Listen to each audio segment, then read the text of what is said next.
Zo, dat was hem. Daar gaan we. Nou.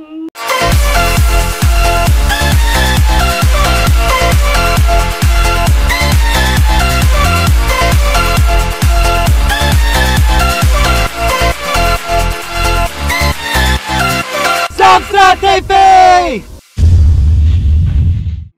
Is er al wat bekend over maandag? Helaas niet, meneer. We krijgen dagelijkse updates. We hebben nog niet gehoord dat er tegen maandag iets veranderd zou zijn. Welke zou zeggen. Vertel ik het jullie? Of jullie niet massaal naar de internetsite gaan en niet massaal te bellen? Help elkaar een beetje. Nou ja, dat was gisteren dus. Het was een beetje een rare en onwerkelijke dag. Dat je in één keer zomaar uit je, ja, toch een beetje uit je comfortzone wordt gehaald. En dat alles in één keer een stuk anders is. Maar goed, wij gaan dus vandaag inpakken. We gaan eventjes zo naar de Marketdome, want de foodstore is wel gewoon tot 12 uur open. Want ja, er moet wel gewoon ontbeten worden. Ja, ik ben heel benieuwd hoe het er eigenlijk bij ligt.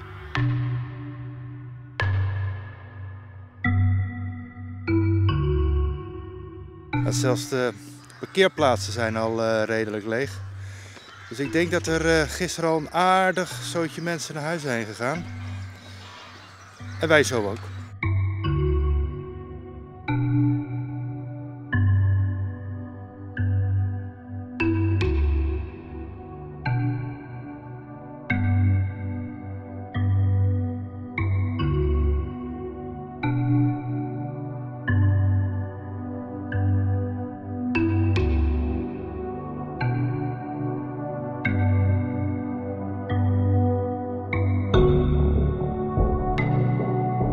Nou, jullie zien het, de hele Marketdome is dus uitgestorven. Ondanks dat de foodstore gewoon tussen 8 en 12 open is, was daar eigenlijk ook bijna niemand.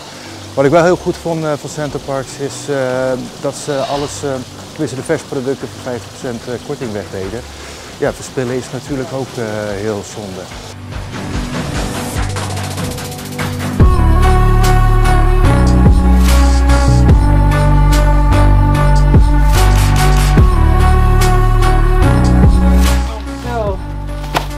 Dat was hem. Daar gaan we. Dag.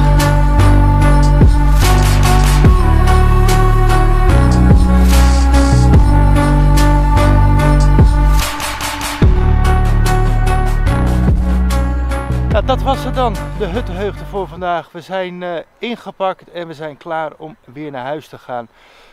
Iedereen op het park ontzettend bedankt om ons een heel leuk weekend te bezorgen. Jullie bedankt voor het kijken. Tot ziens en tot de volgende video. Deze video werd mede mogelijk gemaakt door Center Parcs Informatie. De Center Parcs fansite van nu. Hey, jij daar. Ja, jij. Ben je nog steeds niet geabonneerd op Zandstraat TV? Druk snel op de knop hieronder mij en ik zal het voor deze keer door de vingers zien.